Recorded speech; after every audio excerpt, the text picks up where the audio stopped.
say. Hi, everybody. Hello. Hello.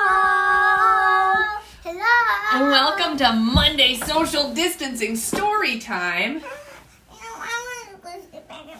Yeah, go sit back in your chair. Okay. The girls have chairs set up. We're coming to you live, a little bit early today. And we're coming to you live and in person from where are we? Home. But what room are we in? Have we ever been in this room before?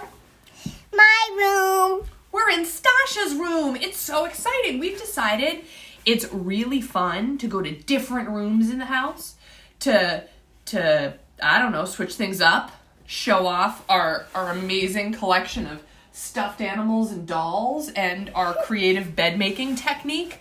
So yeah, sorry that we didn't file a story time on Friday. Sometimes life happens. And Friday got a little bit away from me, but we're back today, so thanks for joining. We are going to start today with, which one are we going to start with, Evie? The one that I already picked out. This one? Yeah. Okay, so we're going to start with a little bit of Beatrix Potter and the Tale of the Flopsy Bunnies. Hey, that one's the one I picked out. Yeah, this is, you picked this one out. And guys, don't tell, but I'm wearing yoga pants and a formal sweater, so when I do my work calls, I look like I'm dressed up, but guess what? I'm not. All right, the Tale of the Flopsy Bunnies. Ow. It is said that the effects of eating too much lettuce is soporific. I have never felt sleepy after eating lettuces, but then I'm not a rabbit. They certainly had a very soporific effect upon the Flopsy Bunnies. When Benjamin Bunny grew up, he married his cousin Flopsy. They had a large family and they were very improvident and cheerful. I do not remember the separate names of their children. They were generally called the Flopsy Bunnies. As there was not always quite enough to eat, Benjamin used to borrow cabbages from Flopsy's brother, Peter Rabbit, who kept a nursery garden. Sometimes Peter Rabbit had no cabbage to spare. When this happened, the Flopsy Bunnies went across the field to a rubbish heap in the ditch outside of Mr. McGregor's garden. If you've read any Peter Rabbit, you've probably heard of old Mr. McGregor. Mr. McGregor's rubbish heap was a mixture. There were jam pots and paper bags and mountains of chopped grass from the mowing machine, which always tasted oily, and some rotten vegetable marrows and an old boot or two. One day, oh joy, there were even a quantity of overgrown lettuces, which had shot into flower. The Flopsy Bunnies simply stuffed lettuces. By degrees, one after another, they were overcome with slumber and lay down in the mown grass. Benjamin was not so much... Your neck still hurts, honey. Yes, it does. Okay, how can we help you? Well, do you want to sit down? Maybe you sit down in your chair. Maybe switch sides with Stasha so you don't have to lean so much. Stasha, can you switch chairs? Okay. Benjamin was not so much overcome as his children. Before going to sleep, he was sufficiently wide awake to put a paper bag over his head to keep off the flies. Good idea. The little Flopsy Bunnies slept delightfully in the warm sun. From the lawn beyond the garden came the distant clackety sound of the mowing machine. The blue bottles buzzed about the wall, and a little old mouse picked over the rubbish among the jam pots. I can tell you her name. She was called Thomasina Tittlemouse, a wood mouse with a long tail. Maybe another day we'll read a story about old Thomasina Tittlemouse. Let's see. Okay. She rustled across the paper bag and awakened Benjamin Bunny. The mouse apologized profusely and said that she knew Peter Rabbit. Hey, Evie, don't knock the phone, okay, honey? That rocks it and kind of messes with it. Don't touch it, please. While she and Benjamin were talking... What? Okay, Evie, please don't mess with it. Thank you. Close under the wall, they heard a heavy tread above their heads, and suddenly Mr. McGregor emptied out a sack full of lawn mowings right upon the top of the sleeping Flopsy Bunnies. Benjamin shrank down under his paper bag. The mouse hid in a jam pot. See them?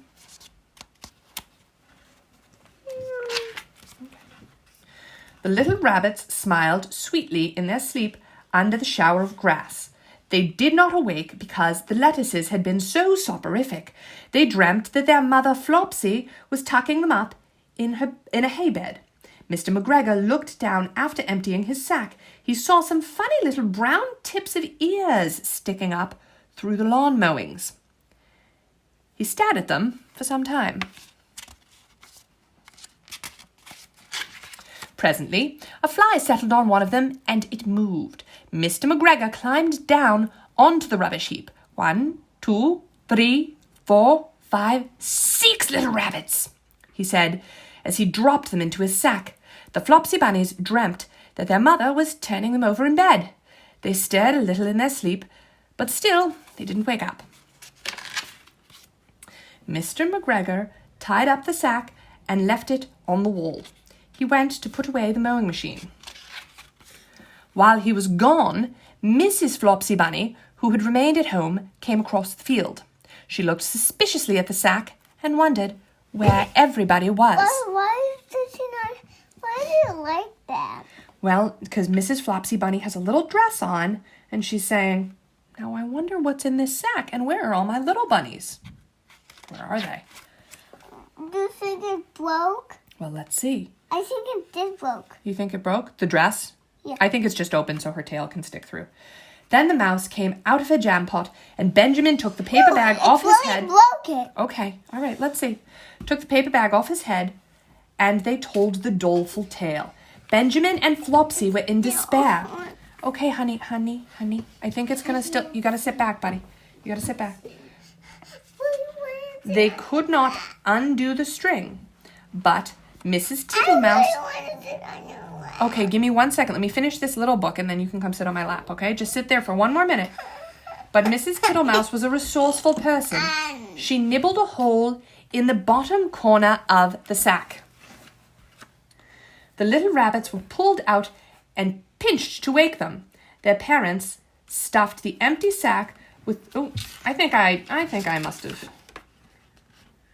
Oh, right. She nibbled a hole, right. And the little rabbits were pulled out and pinched to wake them. Their parents stuffed the empty sack with 3 rotten vegetable marrows and an old blacking brush and 2 decayed turnips. Then they all hid under a bush and watched for Mr. McGregor. Yes, 1 minute, honey. Mr. McGregor came back and picked up the sack and carried it off. He carried it hanging down as if it were rather heavy. The Flopsy Bunnies followed at a safe distance. Evie, honey, I need you to calm down, sweetness. They watched him go into his house, and then they crept to the window to listen. Eve, please stop whining, honey, and I'll help you in 1 minute. Mr. McGregor threw down the sack on the stone floor in a way that would have been extremely painful to the Flopsy Bunnies if they had happened to have been inside it. They could hear him drag his chair on the flags and chuckle. 1, 2, 3, 4, 5, 6 little rabbits, said Mr. McGregor. Eh? What's that? Have they been spoiling now? Inquired Mrs. McGregor. 1, 2, 3, 4, 5, 6 little fat rabbits, repeated Mr. McGregor, counting on his fingers. 1, 2, 3. Don't you be silly. What do you mean, you silly old man? In the sack. 1, 2, 3, 4, 5, 6. repeated Mr. McGregor. The youngest Flopsy Bunny got up on the windowsill. Why did it? He's looking in to see what they're doing. Mrs. McGregor took hold of the sack and felt it. She said she could feel 6, but they must be old rabbits because they were so hard and of all different shapes, not fit to eat. But the skins will do fine to line my old cloak. Line your old cloak, shouted Mr. McGregor. I shall sell them and buy myself baccy. Rabbit tobacco? I shall skin them and cut off their heads. Mrs. McGregor Why should he? Well, because he wants to buy something. Mrs. McGregor... Why does he want to buy something? He wants to smoke a pipe. Mrs. McGregor untied the sack and put her hand inside. When she felt the vegetables, she became very, very angry. She said that Mr. McGregor had done it a purpose. And Mr. McGregor was very angry too. One of the rotten marrows came flying through the kitchen window and hit the youngest Flopsy Bunny. It rather hurt. Then Benjamin and Flopsy thought that it was time to go home. I think that's probably a good idea. They don't want to get caught at the window, do they? No. So, Mr. McGregor did not get his tobacco, and Mrs. McGregor did not get her rabbit skins. But next Christmas, Thomasina Tittlemouse got a present of enough rabbit wool to make herself a cloak and a hood and a handsome muff and a pair of warm mittens. And doesn't she look so fancy in her cloak? I think they were saying thank you. No. Oh, you don't think she was fancy? Okay. You want to sit on me? Okay. All right. What's the next book? Giraffes Can't Dance? That's what we already did. We didn't do this one yet. No, we did. It was upstairs in my room. I don't think we did this one. Let's see. I think you did. We didn't. Okay. Gerald was a tall giraffe whose neck was long and slim, but his knees were awfully crooked and his legs were rather thin. He was very good at standing still and munching shoots off trees, but when he tried to run around, he buckled at the knees. Now, every year in Africa, they hold a jungle dance where every single animal turns up to skip and prance. And this year when the day arrived, poor Gerald felt so sad because when it came to dancing, he was really very bad. Can you tell I've read this book so much I know what the words say without even looking at the pages? The warthogs started waltzing and the rhinos rock and rolled. The lions danced a tango that was elegant and bold.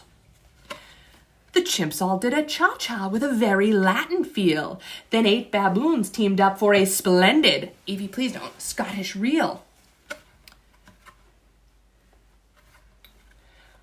Gerald swallowed bravely as he walked toward the floor, but the lions saw him coming and they soon began to roar.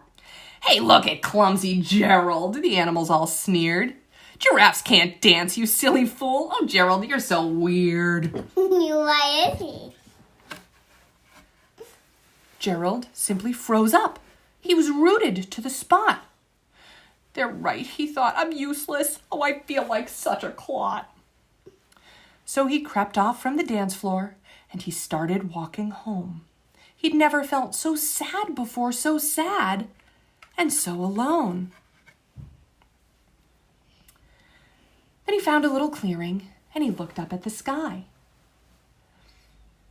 The moon can be so beautiful, he whispered with a sigh. Excuse me, coughed a cricket who'd seen Gerald earlier on, but sometimes when you're different, you just need a different song. Listen to the swaying grass and listen to the breeze. To me, the sweetest music is the branches in the breeze. So imagine that the lovely moon is playing just for you. Everything makes music if you really want it to. With that, the cricket smiled and picked up his violin. Then Gerald felt his body do the most amazing thing. His hooves started shuffling, drawing circles on the ground. What did it? It's really ants. Those are some ants. They're watching. Hey, Evie, can you back up? Yep. They have a guitar too. That's right. Yep. Okay, and that's a violin.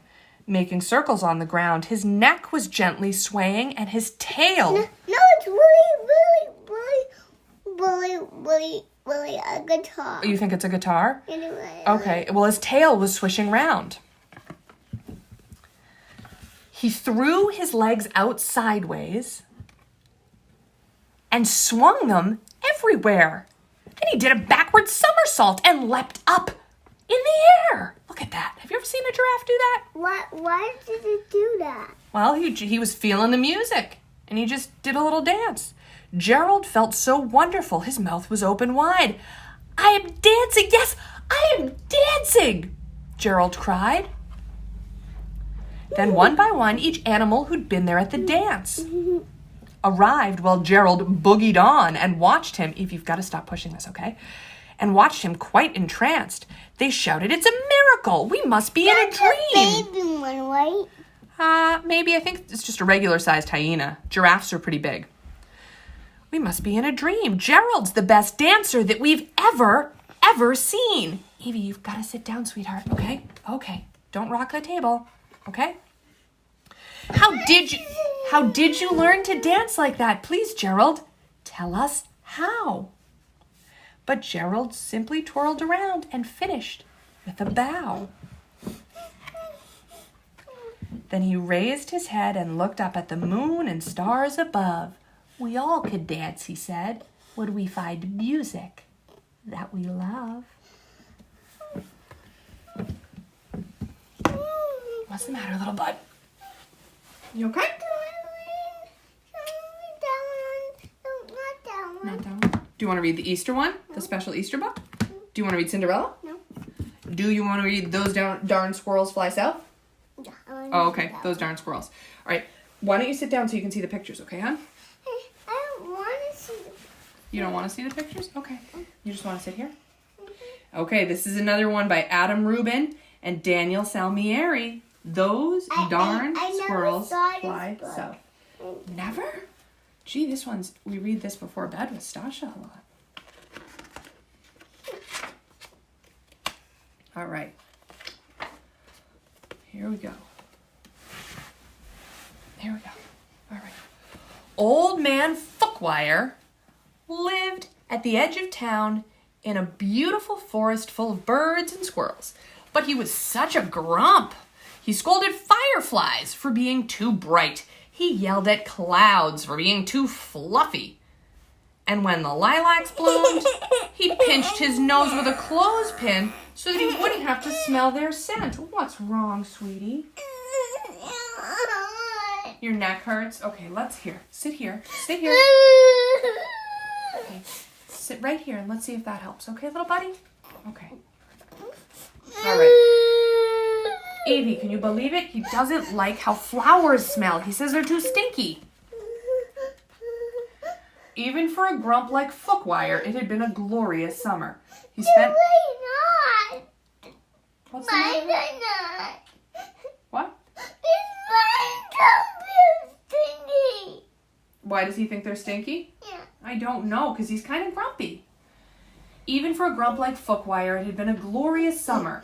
He had spent most of his time painting, look at his paintings, the colorful birds that visited his backyard. Sometimes, by accident, he painted a squirrel. Other times, the squirrels painted themselves. Then Fookwire would shake his old man fist and shout, "Those darn squirrels!" But who loves squirrels? Me. Stasha Rose McGee.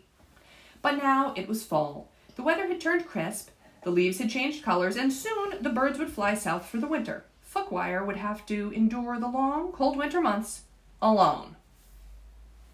Why Squirrel trying to take the brush out of his hand? Well, I think he's painting. I think he's actually painting. It's taking a lot of squirrels to paint that picture. Well, not exactly alone. The squirrels would be there too. Normally the squirrels spent winters playing ping pong, building ships and bottles, and knitting. But this year they had other plans. They were curious about where the birds went for winter vacation, so they decided to follow them. Now, not many people know this, but squirrels have a comprehensive understanding of aerodynamic engineering. Did you know that? Did you know that? I did not know that. You don't really. They built gyrocopters from pine cones. They built gliders from leaves. They even built a zeppelin from an old shopping bag. Sweet Eve, what's wrong? And a hat. Your neck hurts. Yeah, sometimes that happens, okay? When the first frost arrived, the bonga birds took off, followed by the baba birds and the llama birds. They circled the house, waved goodbye to Fookwire, and headed south. The flugel bird spent a few minutes scarfing up the last of the farfel seeds, then he took off too. Fookwire pouted as the sound of flapping wings faded into the distance. He turned to go inside and heard a rustling in the trees. A rustling followed by a whir. A whir followed by a bzzz. It was the squirrels, launching their flying machines one by one.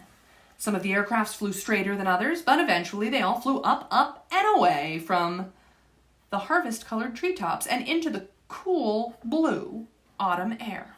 The old man could hardly believe his eyes. Great googly moogly, he said. It's a whole flock of flying squirrels. The squirrels followed the flugelbird for days. They flew through the night, they flew through the rain, they even flew through turbulence. Do you know what turbulence is? A big wind. A big wind, and it's bumpy. That's what turbulence means. It means it's bumpy. Finally, yeah, just when the squirrels thought they couldn't, you okay, honey? Couldn't fly any longer, the flugelbird swooped down and landed gracefully on a beach. The squirrels landed with a crunch. The beach was so warm and beautiful, and the squirrels were so happy to be done flying, they decided to have a fiesta. Do you know what a fiesta is? A party. That's right, it's Spanish for a party. They went swimming and ate mangoes with salt and lime. You okay, honey? They played the marimba and danced the merengue. The party lasted all night long. And they also swam. A little bit of swimming. Okay, I'm just trying to get you comfortable, Evie, okay? Over the next few weeks, the squirrels made themselves right at home. There were many new plants to snack on. There were also many new birds to see. There were cocoa birds, kiki birds, and caramba birds. Kiki birds, is this so silly? No. Oh, okay. There were too many birds to count. One of the birds reminded the squirrels of someone they knew. What does that bird look like? Old Fookwire. Old man Fookwire. Deep in the snowy woods, a strange noise woke Old Man Fookwire from his nap. It was coming from the telephone. He was getting a call. He didn't get a lot of those. When he picked up the receiver, the operator asked if he would accept the charges for a long-distance call from the village of Santa Vaca. Then there was a chattering on the line. "Those darn squirrels!" shouted Fookwire. The old man missed the birds, and even though he would never admit it, he missed the squirrels too. So he decided to join them. Fookwire had a car that he kept under a tarp in the shed by the stream. He'd bought it in 1957 and had driven it only twice. 1957 was a long time ago. He loaded it up with his easel, paints, and brushes, fixed himself a snack of cottage cheese with pepper, and hit the road. Then he drove 12 miles an hour all the way to Santa Vaca. That's slow. The nice people behind him had plenty of time to admire his car. Do they look like they're admiring it, or do they look kind of angry? Angry. Yeah, because he's going so slow. Finally, Fookwire arrived in the little village. He spotted the flugelbird flying overhead and followed him to the beach. When he got out of his car, the squirrels gave him a big hug. Maybe it was the nice weather, maybe it was the beautiful scenery, maybe it was the squirrels dancing in his pants, but for the first time in a very long time, the old man laughed.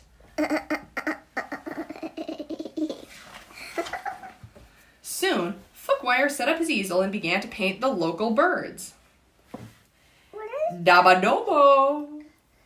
Abba pee-pee. What are those icings? I think those are the color of that bird's feathers.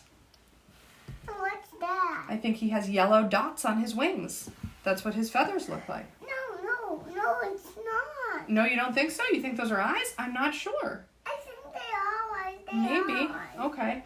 Eyes are circles. Okay. Bada-bo-bo, sang the kiki bird. Fookwire was overjoyed. The birds here are even more amazing than the birds back home, he exclaimed. Harumph, muttered the flugelbird. Why? Well, the flugelbird is kind of grumpy like another guy I know. Why? I don't know.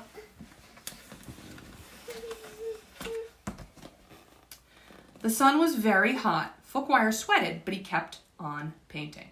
Fookwire sweltered, but he kept on painting. Then Fookwire slumped forward, face first, into his painting.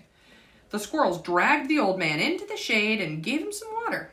He was as red as a bonga bird. He decided it was time to go home. The squirrels decided to go with him. They'd had a wonderful vacation, but after all, it was almost time for their annual snow fort building competition. That sounds fun. They had one last snack of mango. Then Fookwire waved goodbye to the birds, and they all piled into the car. Bye, everybody.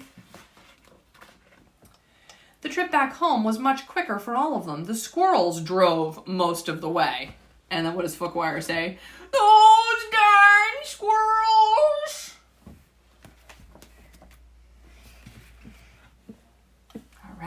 Cinderella, Cinderella. Cinderella, Cinderella. Cinderella, Cinderella. Little Cinderella.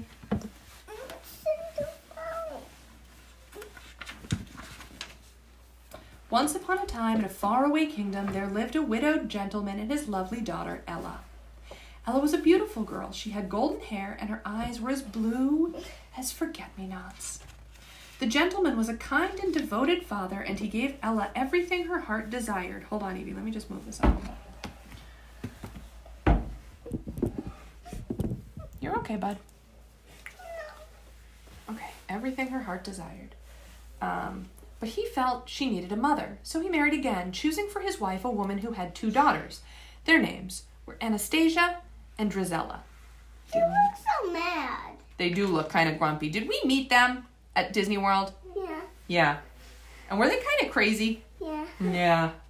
But the stepmothers were crazy too at Disney World. She was. She was even wickeder. She was pretty wicked.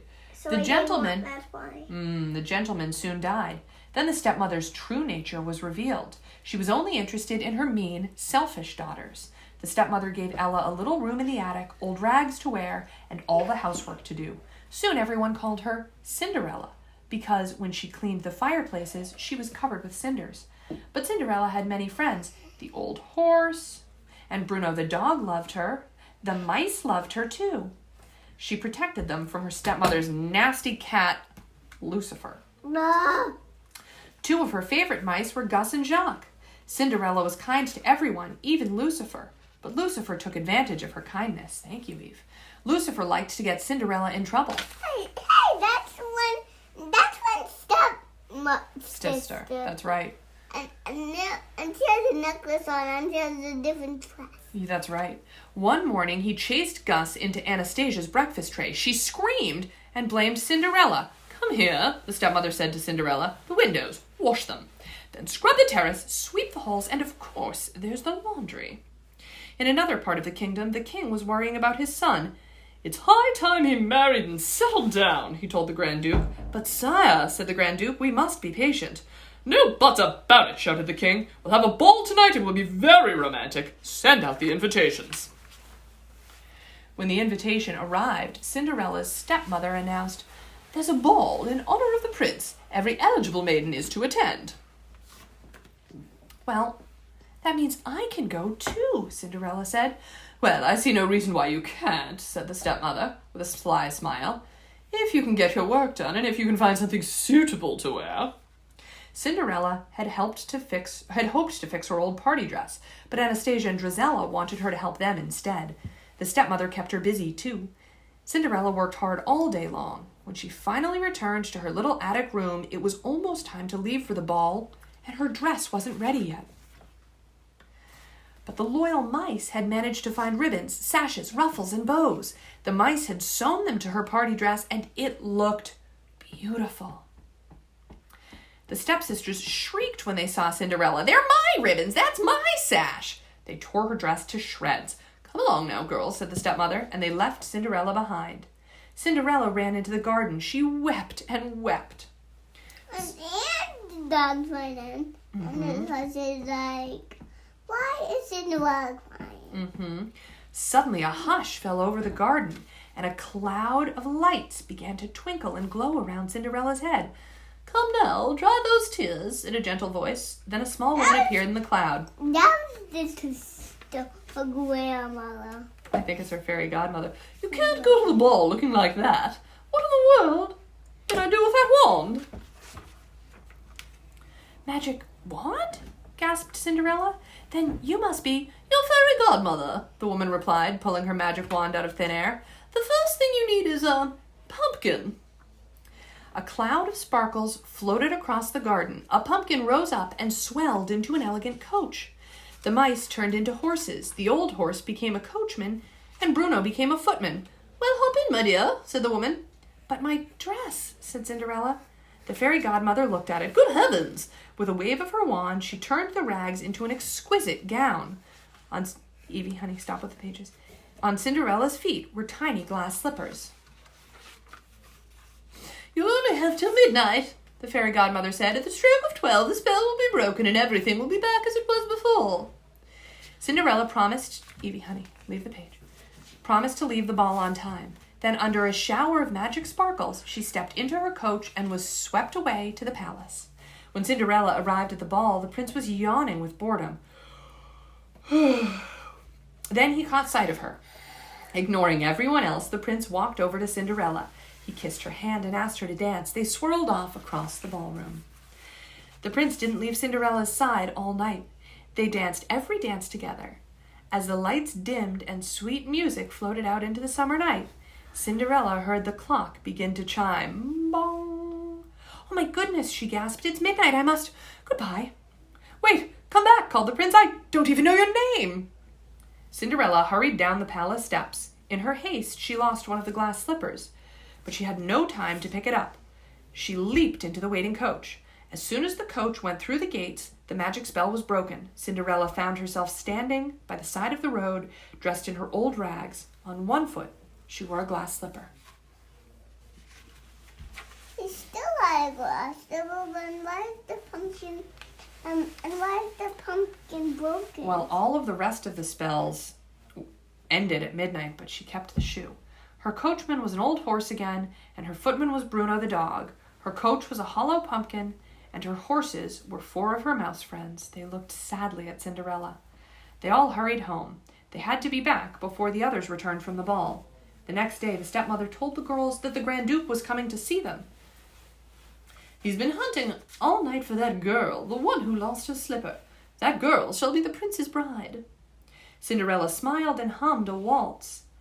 "Someday my prince will come," that had been played at the ball. The stepmother became suspicious. She locked Cinderella in her room. Gus and Jacques had a plan to help Cinderella.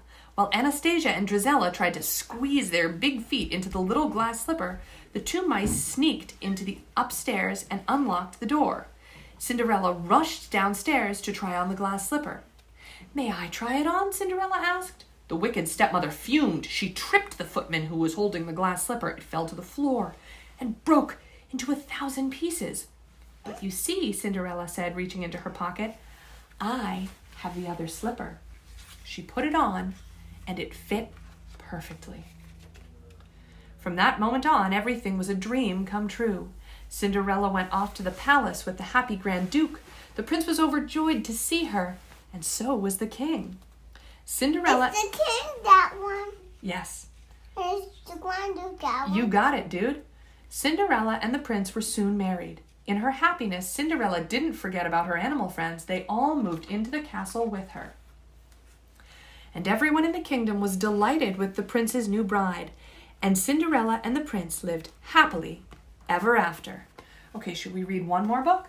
How about this book? Okay, we'll read a quick Easter book because Easter's coming. This is not an Easter book. Yeah, Llama Easter, Llama Spring. What does Easter morning bring? What do you see? A basket. Chocolate bunnies, jelly beans, eggs in yellows, pinks, and greens. Whoop! In yellows, pinks, and greens. What's your favorite color, Evie? Green. Time to hunt with careful eyes. Llama finds... What does he find? What do you see? A big surprise! Are those blue robin's eggs? Yeah. First a crack. And I see a green egg and a green egg there. Yeah. And a green egg And there. then a leg. Llama, Easter egg. Those are some pretty special eggs. Okay, well, I think that's it for today. We'll save that last book, I think, for tomorrow. Thanks. Hey, Evie, can you say thanks for watching? Oh, are we a little grumpy? I think it's lunchtime. I think it's lunchtime here. Thanks so much for watching. We'll see you again tomorrow. Bye everybody. But into this book.